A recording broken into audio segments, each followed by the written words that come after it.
I hope you don't expect me to sing a tune here. Morning, everyone. My name is Yuri Andersson. I'll be one of the entrepreneurs in residence here, along with Claudia at the back, who'll be speaking next. And I just thought I'd give you a little bit of background to myself. I started out in Sweden. I went to Linköping Institute of Technology, where I did a double major in applied physics and electrical engineering. And then I got a scholarship to go to Stanford, where I did a master's in physics. And after that, went to CERN on a research scholarship, where I spent a year or so building or working on the beam monitor for the LHC. So I had a really cool lab with lots of equipment to do experiments in magnetic materials. After that, I moved on to, to Cape Town, South Africa, where I started doing a PhD in astronomy, where I was doing research on cosmological large-scale structures. I was looking at the distribution of galaxies in the universe and tried to infer some parameters such as the background density and the curvature of space-time, which seemed like a really important thing to do back then, and I guess it still is. I did most of it. I did about 2.5 years in Cape Town. I was on my way to Cambridge to work with a group there to finish off my PhD, but I only got as far as London because I got involved with a couple of guys who were building what was the world's first online trading platform for financial products, which is a tagline I believe is true. And it was hugely exciting. It really blew my mind to see what these guys were working on. I'd had some interest in foreign exchange before because I'd traveled around quite a lot and I had bank accounts in all kinds of currencies. And I didn't have a lot of money, but I needed to keep good track of it. So I'd written a piece of software that went out and revalue these market, taking market prices and revaluing my portfolio, as it were. But these guys were taking it to a whole different level and were basically bringing trading floor technology into people's living rooms, which I thought was really exciting. So I dropped out of my PhD, and so when you see doctor here, that's not true actually. It was an absolute whirlwind to be working in that startup. Everybody was interested in our products, so I ended up traveling all over the world. Spent more time in hotels and in airport lounges than I care to remember, really.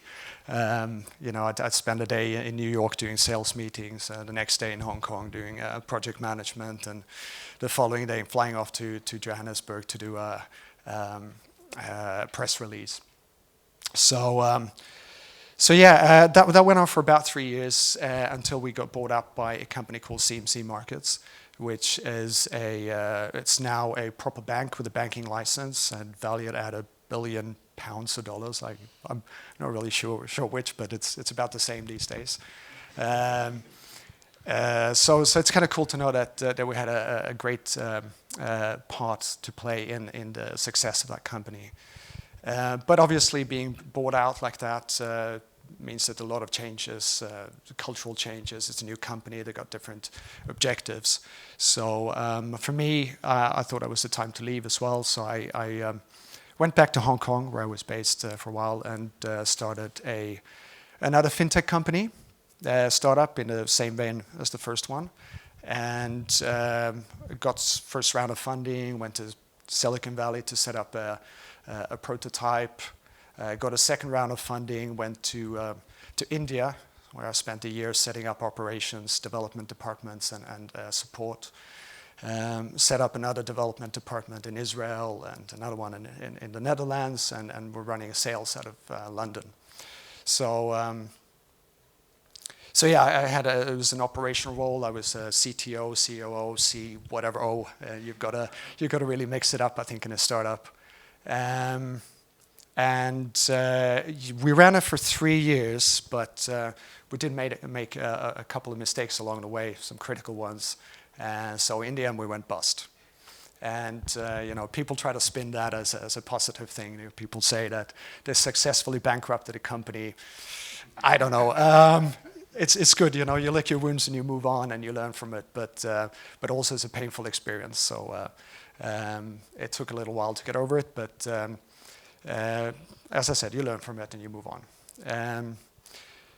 Then I went to work for an investment bank, BNP Paribas, French investment bank based in London, and they brought me in because they wanted to move up the league table in foreign exchange, and there is one. It's a bit like the Premier League. It's really important for these guys, and they were sort of at bottom half, not quite relegation zone, but bottom half, and they wanted to move up into the top four. So they invested a lot of money in this, and all of a sudden I found myself with a huge budget, and my first thing that I had to do was to put together a team of 100 people. It was on a completely different scale that I've been used to working for a startup. But yeah, it was an interesting experience. I stayed there for about 5 years or so. Until I felt I had enough, to be honest. It was a big corporate culture. Everything is quite heavy. It's very process-driven, very political, and I felt I wanted to get back to entrepreneurial ways.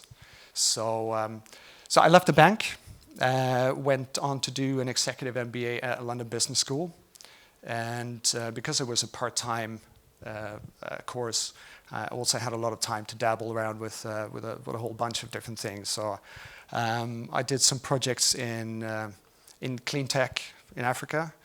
I did some portfolio management stuff. I did property projects, a few other bits and bobs. But I felt myself drifting towards technology startups and pure technology startups, and realized that that's where really my passion was. So about a year and a bit ago, I set up an advisory firm for startups called Nabla Ventures. And so I've been working with a couple of different startups.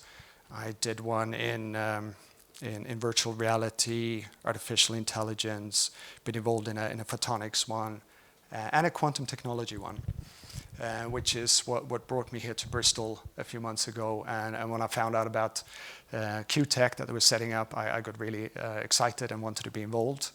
And yeah, I think it's a really, really interesting program. And perhaps I'm seeing this, we call them fellows, which sounds a bit academic, but I really see this more as an accelerator program. And I think it's a phenomenal investment in the fellows that will come on board, because if you compare with accelerator programs that are out there, commercially driven, you get a 3 to 4 month runway. They pay you less money than you would be getting here, and plus they would charge you maybe 6 to 10% equity depending on who you talk to. So to get this kind of deal, really, a lot of startups would be biting people's hands off to get.